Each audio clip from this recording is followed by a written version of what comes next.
오늘 하나님의 말씀은 갈라디아서 5장 2절에서 12절까지의 말씀입니다. 보라, 나 바울은 너희에게 말하노니 너희가 만일 할례를 받으면 그리스도께서 너희에게 아무 유익이 없으리라. 내가 할례를 받는 각 사람에게 다시 증언하노니 그는 율법 전체를 행할 의무를 가진 자라. 율법 안에서 의롭다함을 얻으려 하는 자는 너희는 그리스도에게서 끊어지고 은혜에서 떨어진 자로다. 우리가 성령으로 믿음을 따라 의의 소망을 기다리노니 그리스도 예수 안에서는 할례나 무할례나 효력이 없으되 사랑으로서 역사하는 믿음뿐이니라. 너희가 다름질을 잘하더니 누가 너희를 막아 진리를 순종하지 못하게 하더냐. 그 권면은 너희를 부르신 이에게서 난 것이 아니니라. 적은 누룩이 온 덩이에 퍼지느니라. 나는 너희가 아무 다른 마음을 품지 아니할 줄을 주 안에서 확신하노라. 그러나 너희를 요동하게 하는 자는 누구든지 심판을 받으리라. 형제들아, 내가 지금까지 할례를 전한다면 어찌하여 지금까지 박해를 받으리요.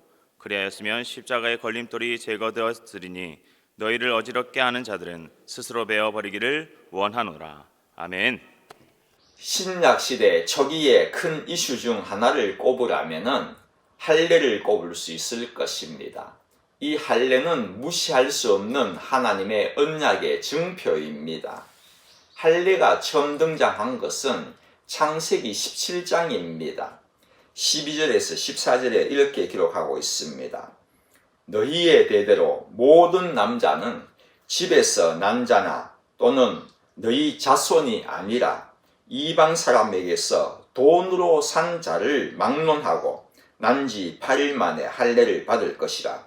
너희 집에서 난 자든지 너희 돈으로 산 자든지 할례를 받아야 하리니 이에 내 언약이 너희 살에 있어 영원한 언약이 되려니와 할례를 받지 아니한 남자 곧 그 포피를 베지 아니한 자는 백성 중에서 끊어지리니 그가 내 언약을 배반하였음이니라.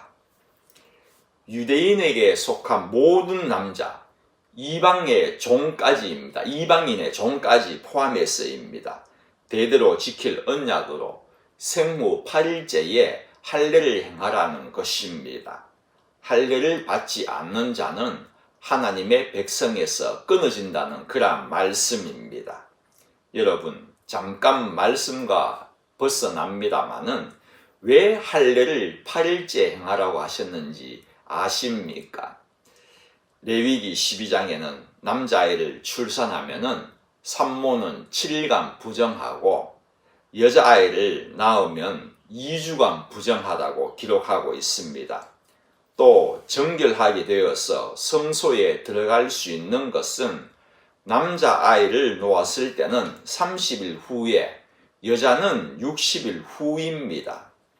물론 할례는 어머니가 행하는 것이 아니지만은 여기서 7일간 부정하거나 정결되기 위한 30일 등은 말의 표현이 부정이라는 말을 붙인 것이지 결국은 하나님께서 산모에게 쉬라고 정한 것이라고 봅니다. 하나님의 세심한 특별한 배려가 아니겠습니까? 유대인에게 할례는 참 중요한 행위였지 않습니까? 물론 그들은 율법을 완벽하게 지키지도 못하였지만은 그럼에도 불구하고 아브라함의 자손이라고 확신했던 근거가 바로 할례를 행한 그것이었습니다. 그러니 유대인은 할례를 행하면은 한 아브라함의 자손이 되는 것이고 행하지 않으면은 아브라함의 자손이 안 된다고 그렇게 생각을 한 것입니다. 선민임을 상징적으로 나타내기 위한 가시적 증표였다는 것이죠. 그러니 얼마나 중요하였겠습니까? 할례라는 것은 초대 교회 때의 유대인들에게는 몇 년간만 지켜온 그런 것이 아닙니다. 약 2000년간입니다. 대단하다 생각되지 않습니까? 이렇게 2000년간 동안 지켜온 이유는 그들에게는 구원을 받기 위한 필수 조건이었기 때문일 것입니다. 그런데 이렇게 중요한 할례를 바울은 받지 말라고 하고 있는 것입니다. 그러니 당시 유대인과 얼마나 논쟁이 심하게 벌어졌겠습니까? 짐작이 갈 것입니다. 바울은 만약 할례를 받게 되면 그리스도께서 너희에게 아무 유익이 없다고 그렇게 말하고 있습니다. 구원의 조건으로 할례를 받고 있는 그들에게 구원은 주님의 십자가의 역사를 믿을 때 오는 것이지 할례로 오는 것이 아니다는 그러한 설명 아니겠습니까? 만약에 율법을 지켜서 구원을 받는다면은 얼마나 많은 율법을 지켜야 구원을 받는 것입니까? 또한 선을 행하여서 구원을 받는다고 한다면은 얼마나 선을 많이 행해야 구원을 받을 수 있겠습니까? 구원은 주님을 믿는 믿음으로 받는 것입니다. 할례가 구원의 조건이라면은 예수님이 그들에게 무슨 필요가 있었겠습니까? 바울은 그리스도는 너희에게 아무 유익이 없다고 알려주고 있는 것입니다. 만약 여러분들이 그 자리에 있었다고 생각해 보십시오. 지금까지는 할례를 받고 구원받는다고 그렇게 그것도 2000년간이나 믿고 지켜왔는데 어느 날 바울이라는 신학자가 등장해가지고 구원은 그런 게 아니야. 예수님을 믿는 믿음으로 받는 거야. 그렇게 주장한다면은 여러분들은 어느 쪽에 손을 들 것 같습니까? 상식적으로 생각하면 당연히 2000년의 유고한 역사의 행위의 표를 던질 것입니다. 바울이야말로 이단으로 찍히는 것이죠. 그러나 바울은 한치의 물러섬도 없이 3절에 보면은 다시 너희에게 말을 한다고 재차 강조를 하고 있습니다. 왜 바울은 이렇게도 담대하였겠습니까? 그 이유는 딱 한 가지였을 것입니다. 바울은 주님을 만난 자였기 때문입니다. 아무리 2000년의 역사 속에서 배운 자들이건 아니면 믿고 있는 자이건 그들의 생을 완전히 뒤바뀌게 할 수 있는 것은 주님을 만난 자인지 아닌지 의하여서 결정되는 것입니다. 바울은 4절에 보면은 율법 안에서 의롭다 함을 얻으려 하는 너희는 그리스도에게서 끊어지고 은혜에서 떨어진 자로다 그렇게 말하고 있습니다. 바울은 주 안에서라는 말을 참 많이 사용하였지 않습니까? 여기서는 율법 안에서라고 하고 있습니다. 이것은 율법으로라는 그런 뜻입니다. 바울은 할례 자체가 나쁜 것이라고 주장한 적이 없습니다. 여러분도 잘 아시다시피 디모데에게 할례를 행한 사람은 누구이며 디도에게는 할례를 행하지 않았던 사람이 누구입니까? 바울입니다. 바울은 할례라는 언약의 표를 상황에 봐가면서 행했다는 그러한 것입니다. 그러니 할례 자체가 나쁜 것은 아니라는 것을 알 수 있을 것입니다. 이 4절 말씀은 우리가 예수 그리스도를 믿음으로 그의 대속으로 의롭다 하심을 얻지 않고 율법을 행함으로 의롭다 하심을 얻으려 한다면은 우리는 예수 그리스도와 상관이 없는 자가 되고 결국은 하나님의 은혜에 떨어지는 자가 될 것이라는 바울의 강조입니다. 여러분, 은혜가 무엇입니까? 어원적으로 제가 찾아보았습니다. 성경 사전에는 이렇게 기록하고 있습니다. 은혜의 어원, 해는 하난, 불쌍히 여기다, 아랫사람에게 호의를 베풀다에서 파생된 말로 하나님께서 경건한 자와 고생한 자를 지켜주시고 인도해 주시는 사랑, 은총, 긍휼 등을 의미한다. 그러니 이러한 은혜라는 것은 아무나 사용하는 단어가 아닙니다. 마귀가 뭔가를 베풀었다면은 그것을 은혜라고 말하지 않지 않습니까? 그것은 미끼입니다. 악으로 끌기 위한 미끼이지 은혜가 아니지 않습니까? 우리 성경에서 처음으로 은혜라는 말이 언제 등장하였는지 아십니까? 태초에 하나님이 천지를 창조하시니라. 사실 창세기 1절부터가 은혜입니다. 빛이 있으라 하시니 빛이 있었고 빛을 만드신 것도 우리에게는 은혜입니다. 죄들 가운데 하나님의 은혜로 살아가는 것이라는 것을 모르는 분들은 없을 것입니다. 그러한 말을 참 많이 듣죠. 비싼 것은 거저 받는다. 예로는 공기를 많이 들지 않습니까? 정말 비싼 거는 거저 받는 것 같습니다. 공기의 양에 따라 얼마씩 지불해야 한다고 한다면은 저희들이 살아가는 삶 자체가 빚덩어리가 될 것입니다. 그런 공기의 예를 많이 들지만은 저는 공기 이전에 빛을 더 예로 들고 싶습니다. 하나님이 빛부터 지으셨기 때문입니다.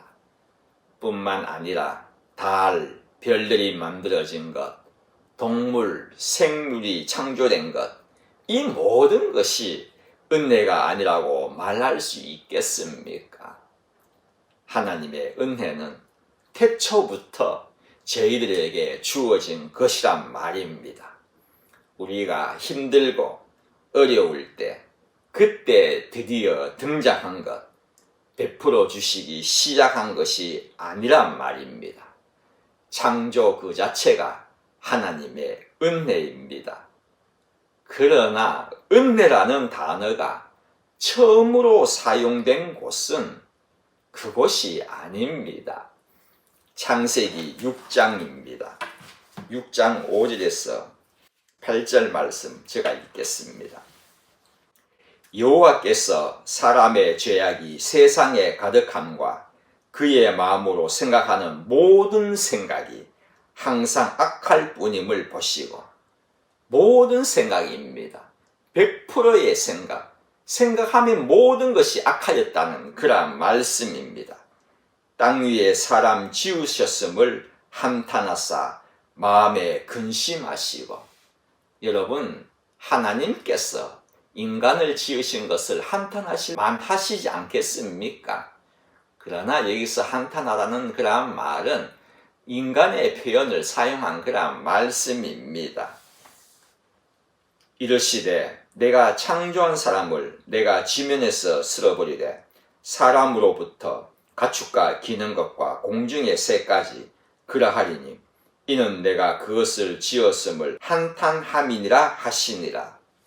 그 다음 귀한 말씀이 나옵니다. 그러나 노아는 여호와께 은혜를 입었더라. 처음 등장한 은혜는 죽음에서의 구원이었다는 것입니다. 구원에 관해서 사용되었다는 것이 은혜라는 것입니다. 하나님은 다른 여러 가지 좋은 일을 우리를 위하여 창조하시고 예비하시며 행하시는 것에 대하여서는 은혜라는 말을 아끼셨다는 것입니다. 아무리 생각해도 창조는 하나님의 은혜인데도 은혜라는 단어를 사용하심을 아끼신 것입니다. 우리 인간의 가장 중요한 죽음에서 삶으로 인도되어진 그때 드디어 처음으로 은혜라는 단어를 사용한 것입니다. 그런데 신약에 와서도 마찬가지입니다. 누가복음 1장 말씀입니다. 30절 31절 말씀입니다. 천사가 이르되 마리아여 무서워하지 말라. 내가 하나님께 은혜를 입었느니라. 보라 내가 잉태하여 아들을 낳으리니 그 이름을 예수라 하라. 계속되어진 마태복음 1장 21절 말씀. 아들을 낳으리니 이름을 예수라 하라. 이는 그가 자기 백성을 그들의 죄에서 구원할 자이심이라 하니라. 하나님의 은혜는 저희들에게 가장 중요한 죽음에서의 구원입니다. 죽음에서 생명은 하나님의 은혜로입니다. 우리가 구원을 얻은 것은 행위가 아닌 은혜입니다. 그렇습니다. 율법 안에서 의롭다함을 얻으려 하는 그들은 하나님의 은혜에서 떨어진 자이지만 주님 안에서 의롭다함을 입은 저희들은 하나님의 은혜를 입은 자들입니다. 성도 여러분, 꼭 한 가지 기억하십시오. 하나님의 은혜 중 은혜인 십자가의 은혜, 아무나 받는 것 아닙니다. 창세전 태초에 천지를 창조하시기 전에 택함을 받은 자들만이 받는 것입니다. 거기에 저희들이 포함된 것입니다. 창세전에 선택하였다는 것은 하나님 보시기에 우리의 삶이 너무 이쁠 때는 구원받게 하시고 좀 말 잘 안 듣고 순종하지 않고 속상하게 할 때는 취소하시는 하나님이 아니란 말입니다. 그러나 나의 삶을 다 아시고 죄 지을 것도 아시고 거짓말할 것도 아시고 순종하지 않을 것도 다 아시고 나쁜 것 다 아시고도 선택하셨다는 것은 하나님의 은혜로입니다. 하나님은 우리를 선택하시고 보니 깨어지고 금이 간 그릇임을 아신 것이 아닙니다. 쓸모없는 질그릇임을 아시고도 지극하신 사랑으로 품어주신 그 하나님의 사랑, 은혜로입니다. 은혜받은 성도 여러분, 올 한 해도 그 크신 하나님의 은혜에 정말로 우리의 깨끗함으로 화답할 수 있는 올 한 해가 되시기를 바랍니다.